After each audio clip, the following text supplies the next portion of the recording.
श्री दुर्गा सप्तशती के 7वें अध्याय में हम चंड और मुंड के वध के बारे में पढ़ेंगे। महर्षि मेधा ने कहा, दैत्यराज की आज्ञा पाकर चंड और मुंड चतुरंगिणी सेना को साथ लेकर हथियार उठाए हुए देवी से लड़ने के लिए चल दिए। हिमालय पर्वत पर पहुंचकर उन्होंने मुस्कुराती हुई देवी जो सिंह पर बैठी थी को देखा।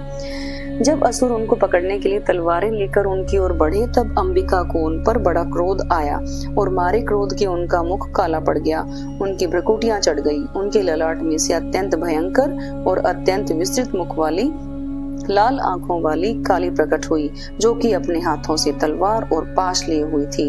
वह विचित्र खड्ग धारण किए हुई थी और चीते के चर्म की साड़ी एवं नरमुंडों की माला पहन रखी थी। उसका मांस सूखा हुआ था और शरीर केवल हड्डियों का ढांचा था, और जो भयंकर शब्द से दिशाओं को पूर्ण कर रही थी वह असुर सेना पर टूट पड़ी और दैत्यों को भक्षण करने वाली पार्श्व रक्षकों, अंकुशधारी महावतों, हाथियों पर सवार योद्धाओं और घंटा सहित हाथियों को एक हाथ से पकड़ पकड़ कर अपने मुंह में डाल रही थी। इसी प्रकार वह घोड़ों, रथों, सारथियों व रथों में बैठे हुए सैनिकों को मुंह में डालकर भयानक रूप से चबा रही थी। किसी के केश पकड़कर, किसी की गर्दन पकड़कर, किसी को पैरों से दबाकर और किसी दैत्य को छाती से मसल कर मार रही थी। वह दैत्य के छोड़े हुए बड़े बड़े अस्त्र शस्त्रों को मुंह में पकड़कर और क्रोध में भर उनको दांतों से पीस रही थी।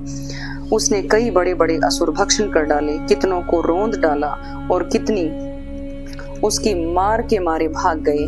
कितनों को उसने तलवार से मार डाला, कितनों को अपने दांतों से समाप्त कर दिया, और इस प्रकार से देवी ने क्षण भर में संपूर्ण दैत्य सेना को नष्ट कर दिया। यह देख महापराक्रमी चंड काली देवी की ओर लपका और मुंड ने भी काली पर अपने भयानक बाणों की वर्षा आरंभ कर दी। अपने हजारों चक्र उस पर छोड़े। उस समय वह चमकते हुए बाण और चक्र देवी के मुख में प्रविष्ट हुए इस प्रकार दिख रहे थे जैसे मानो बहुत से सूर्य मेघों की घटा में प्रविष्ट हो रहे हों। इसके पश्चात भयंकर शब्द के साथ काली ने अत्यंत जोश में भरकर विकट अट्टहास किया। उसका भयंकर मुख देखा नहीं जाता था।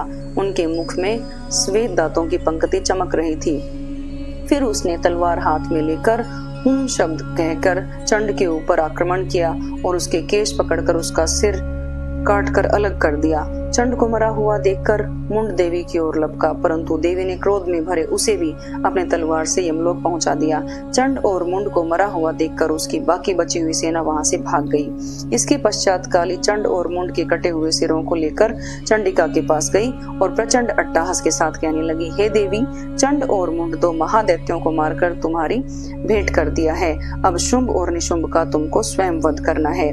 महर्षि मेधा ने कहा, वहां लाए हुए चंड और मुंड के सिरों को देखकर कल्याणमयी चंडी ने काली से मधुर वाणी में कहा, हे देवी, तुम चौंकी चंड और मुंड को मेरे पास लेकर आई हो, अतः संसार में चामुंडा के नाम से तुम्हारी ख्याति होगी। ये था हमारा 7वां अध्याय।